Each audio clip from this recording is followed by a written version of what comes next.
Welcome back, Love Nation. This is Nina. Like, share, and subscribe. Thank you to everybody that has been coming to my channel. Like this video, share this video, and hit that notification bell so you guys know when I drop my next one. We are now going to get into part 4 of the Diddy indictment papers. Why was he indicted? Why was he arrested? Why is he currently locked up with no bail as of right now? We're going to get into the final portion of this. And before I start reading the last section of this document, please make sure you thumbs up this video. Make sure you share this video. And make sure you hit those notification bells, please. We have a lot more videos coming as this week progresses. There are several videos I want to make. And this one with Diddy is not as disturbing as the other ones, thankfully, but it is detailing some of the things listed on why he was arrested. So again, we are about to get into part 4. Trigger warning to everybody out there, and let's just get into this video. Share your comments below, you guys. And again, this is the last part 4. All right, here we go, guys. Alright, so we are getting into part 4 of the Diddy indictment papers. This section is the racketeering conspiracy. From at least in or about 2008 through or on about that date of the filing of this indictment in the Southern District of New York and elsewhere, Sean Combs, the defendant, and others, known and unknown, being persons employed by and associated with the Combs enterprises, described in paragraphs 6 through 12 of this indictment, engaged in activities of which affected interstate and foreign commerce, knowingly combined, conspired, confederated, and agreed together and with each other to violate the racketeering laws of the United States.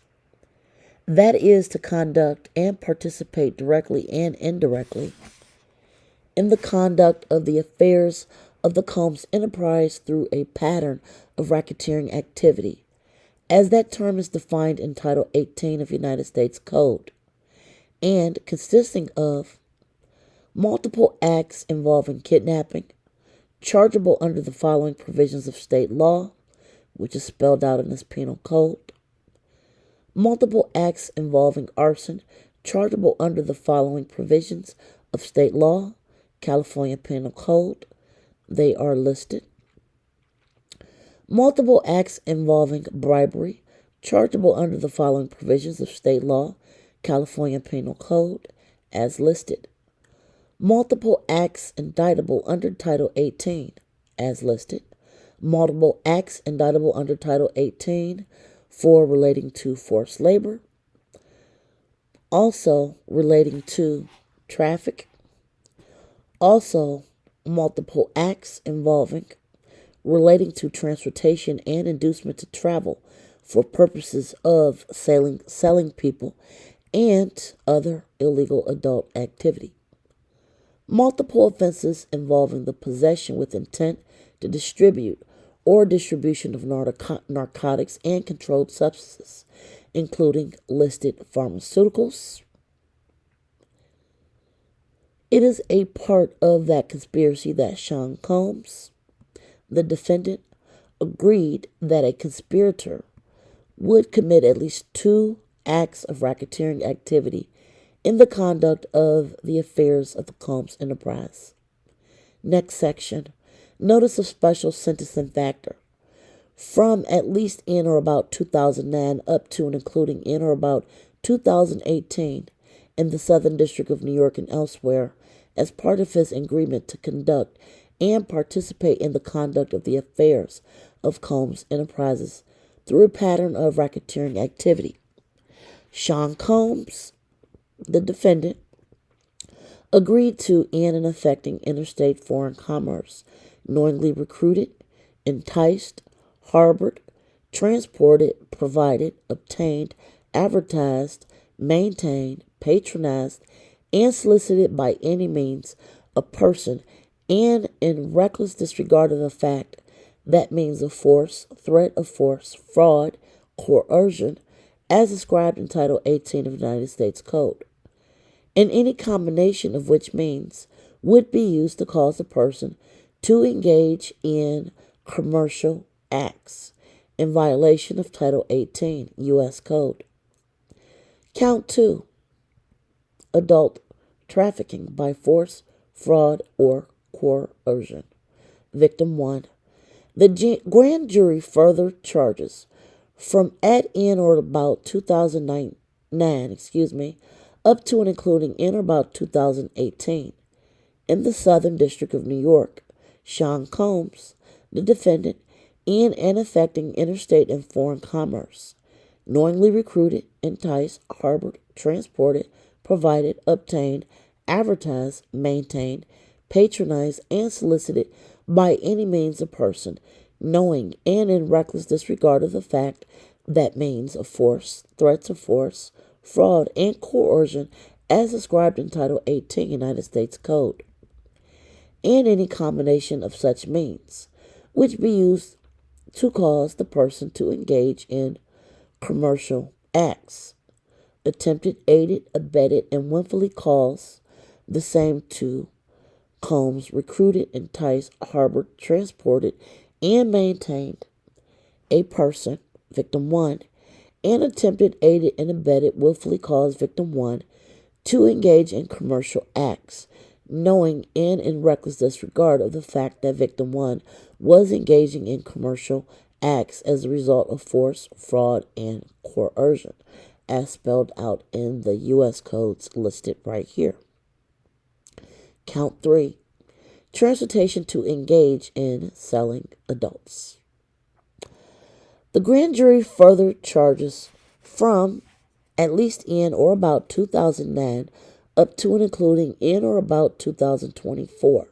The Southern District of New York and elsewhere, Sean Combs, the defendant, knowingly transported an individual in interstate and foreign commerce with intent that that individual engage in being sold, and attempted and aided and abetted, willfully caused the same to wit Combs transported, aided and abetted willfully caused the transportation of female victims and commercial workers in interstate and foreign commerce on multiple occasions with the intent that they were to engage in being sold.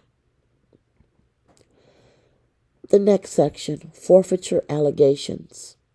As a result of committing the offense alleged in count 1 of the indictment, Sean Combs, the defendant, shall forfeit to the United States pursuant to Title 18, Section 1963, any and all interest in the defendant's acquired or maintained in violation of Title 18 United States Code. Section 1962, any and all interest in and securities of, claims against, and properties of contractual rights of any kind, affording a source of influence, the enterprise named and described herein, which a defendant established, operated, and controlled, conducted, and participated in the conduct of, in violation of Title 18 of U.S. Code, and any and all property constituting and derived from proceeds obtained directly and indirectly said offense, including but not limited to a sum of money in United States currency representing the amounts of proceeds traceable to the commission of said offense.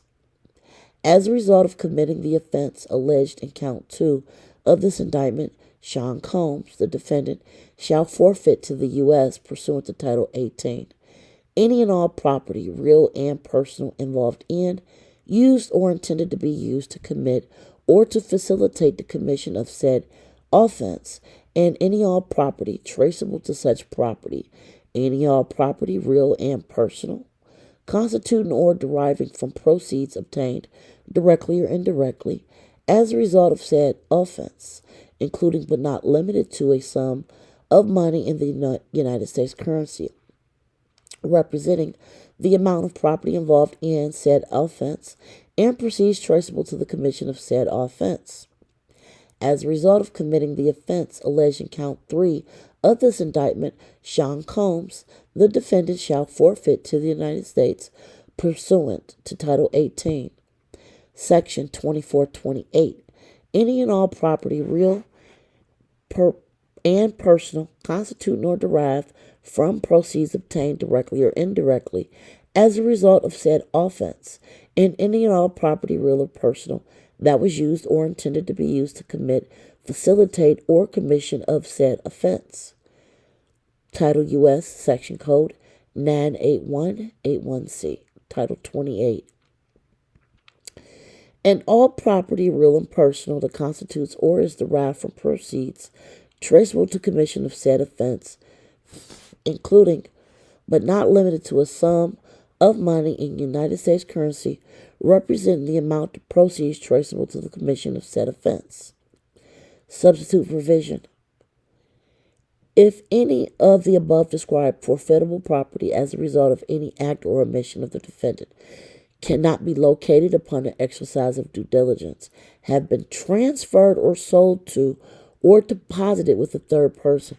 Now that is key because he put a lot of assets in his family's name.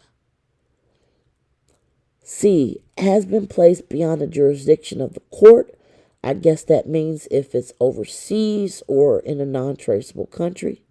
Has been substantially diminished in value or has been commingled with other property which cannot be subdivided without difficulty. That's another one because, again, he put a lot in his family's name. It is the intent of the United States to seek forfeiture of any property of the defendant up to the value of the above forfeitable property. And at the bottom, this is the last page, it is signed by United States Attorney Damian Williams, and the foreperson's name has been blanked out of this document. This concludes the Diddy indictment papers, and I am sure that there is definitely more to come out. Please like, share, and subscribe to my channel as we continue to follow this Diddy case. I wanted to make sure I gave you guys the clear facts and not too much gossip, because there's a lot of gossip going on about this. At this point, I don't know what's real and what's fake. However, I do want to give you guys what is listed in the courts because I'm trying to follow as much real news on this channel as possible. Please leave your comments below, you guys. Like, share, subscribe. Till next time, be safe. Enjoy your night. Bye, guys.